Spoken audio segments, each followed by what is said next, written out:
the parable of the sower.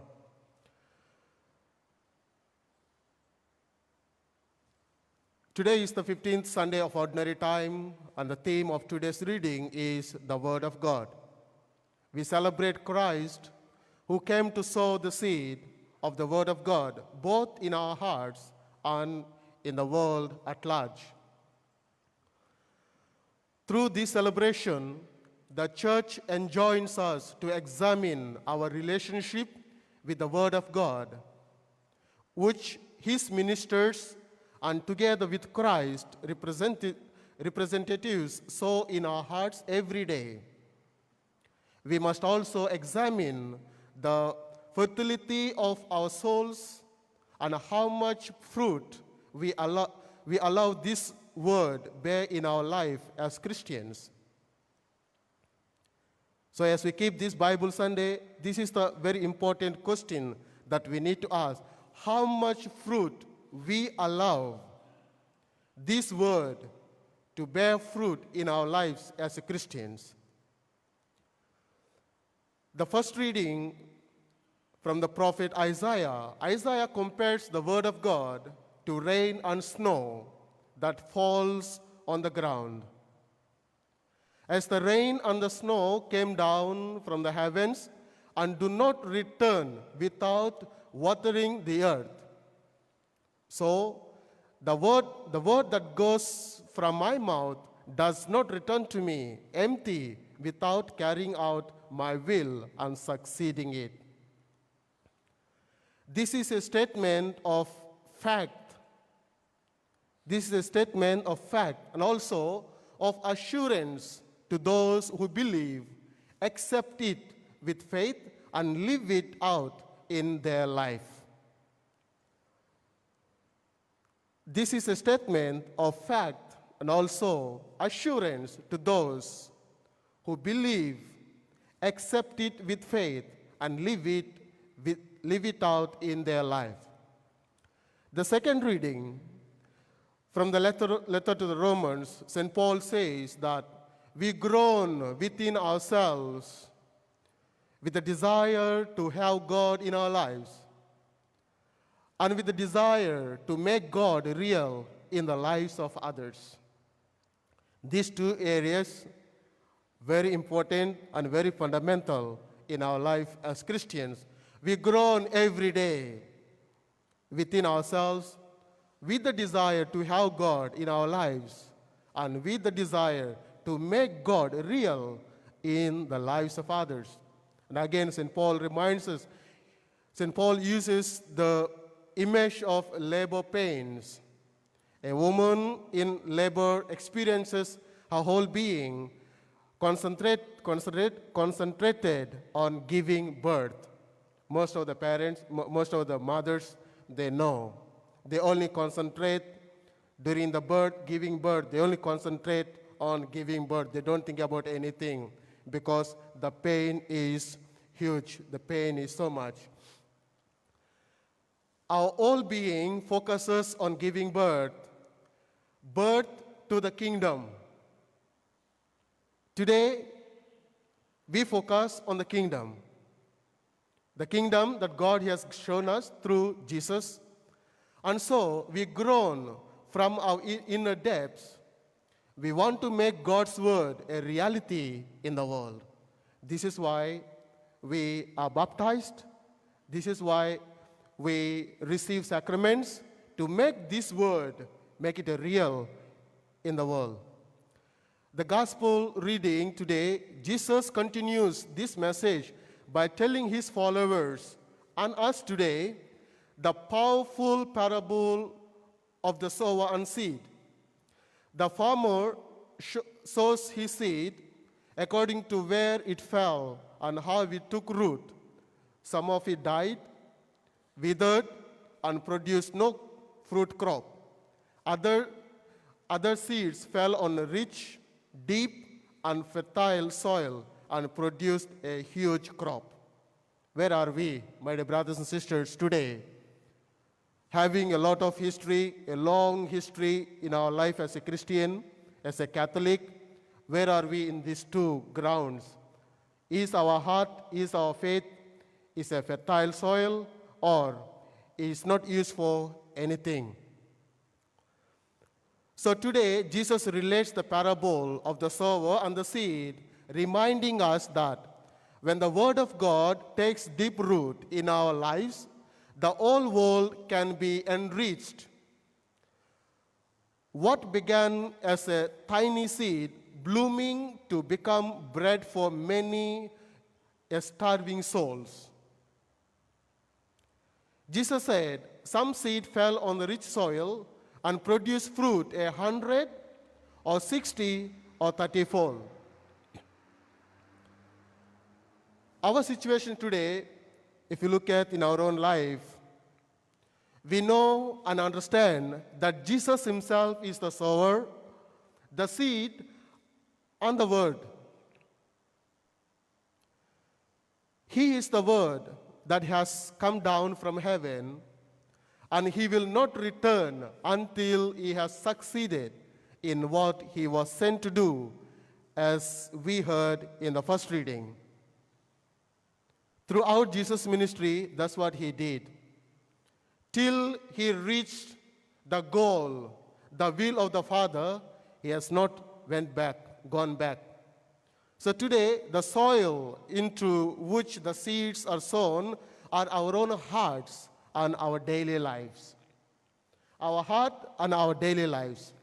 These two brings in a big picture. We can see in our hearts and our daily lives everything that is happening in this world. If we can make our hearts and our daily lives a fertile soil where Christ can plant the Word of God, through which we receive a new life, new strength, new faith, new beginnings, that will be great. That's what God wants us to do today. Sometimes the words that Jesus speaks to us falls on a deaf ears. We hear and it straight away goes. One of my lecturers always say, when you hear something, it has to go inside through this ear, and then it has to go, and then it has to process, and then if it's not necessary, it should go out. But sometimes, when we are in the church, the word of God, masuk sini, terus keluar sini, tidak ada proses. That's where we don't understand anything. Whenever we go to church, we go back home empty hands because there is nothing that entered into our heart. There is nothing that touched my heart. That's why most of the Christians, most of the Roman Catholics, they say, I go to church, but I don't receive anything. I feel empty. My dear brothers and sisters, the secret is Jesus is telling us about our heart.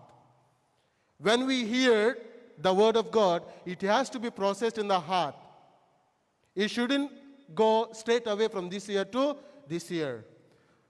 So, my dear brothers and sisters, we ask God today that we hear this powerful and challenging from Jesus, but perhaps because of fear, we are reluctant to let them take root in our lives. But there are also times we hear and welcome the words that Jesus speaks to us. We allow them to be sown in us. They take root, we nourished and nurtured them, and they produce fruit that can be seen in the quality of our daily lives.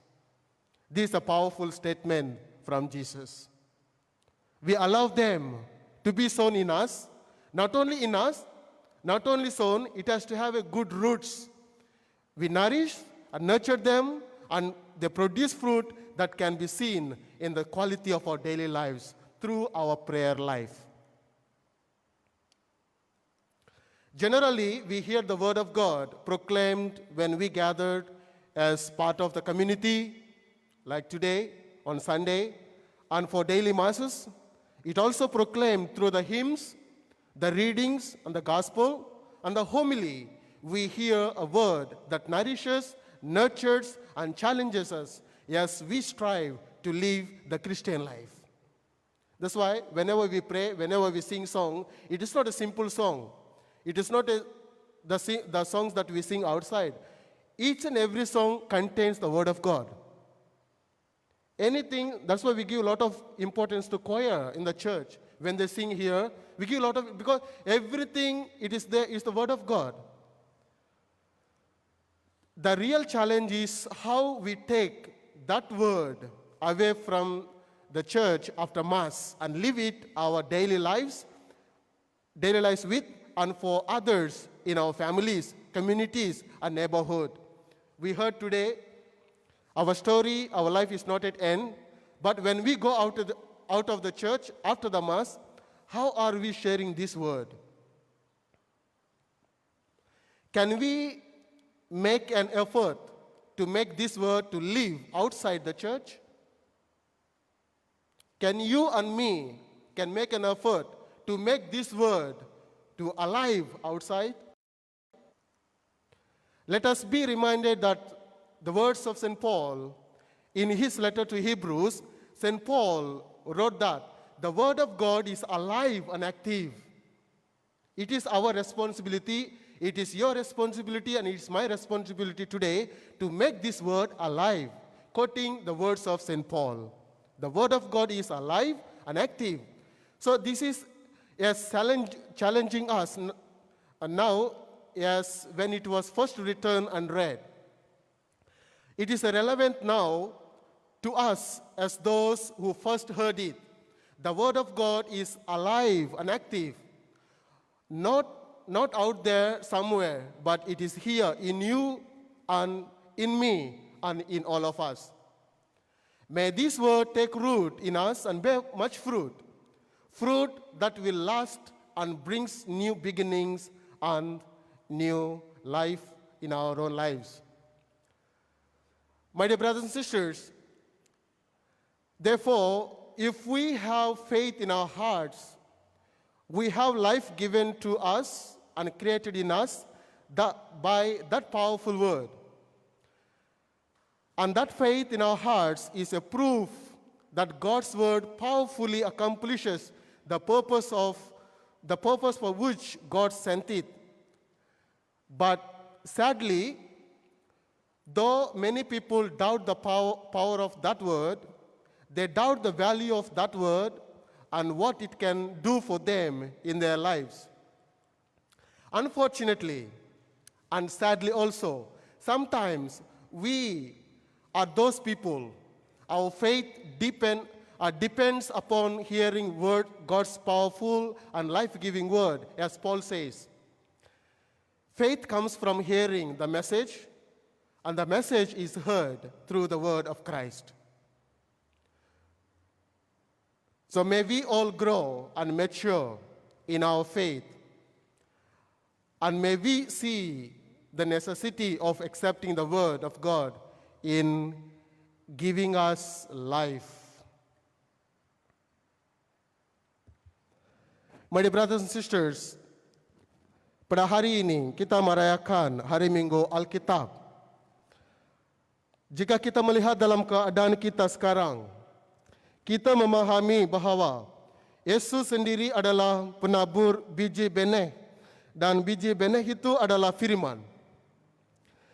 Dialah firman yang datang dari syurga dan tidak akan kembali ke syurga selagi tugas yang dia perlu selesaikan belum selesai, seperti mana yang kita dengar dalam bacaan pertama hari ini. Tanah tempat biji benih itu jatuh adalah hati dan kehidupan kita. Kadang-kadang kalau firman Tuhan kepada kita itu jatuh pada telinga yang pekak. Kita mendengar firman Yesus yang berkuasa serta mencabar.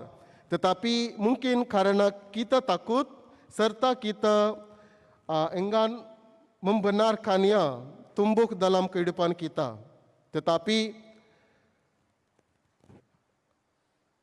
ada kalanya kita mendengar serta menerima firman Yesus. Kita membenarkannya ditanam dalam diri kita, tumbuh, dipelihara, lalu berbuah.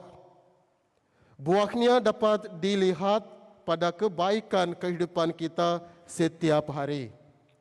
Biasanya kita mendengar firman Tuhan semasa perayaan misa hari Minggu ataupun misa setiap hari. Juga dalam lagu bacaan serta Injil serta dalam homili yang memelihara, mengajar serta mencabar kita agar kita hidup dengan cara orang Kristian yang benar. Perkara yang amat mencabar adalah bagaimana kita setiap hari bersama dengan keluarga serta komuniti tempat tinggal kita.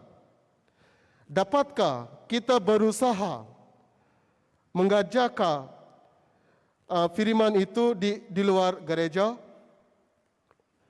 Mari kita sama-sama ingat akan pesanan Santo Paul dalam suratnya kepada orang Hebrus. Santo Paul menulis, firman Tuhan itu hidup dan bekerja. Firman itu memang mencebar dari dahulu sampai sekarang. Ia digunakan oleh kita dan juga oleh orang yang mula-mula mendengarnya.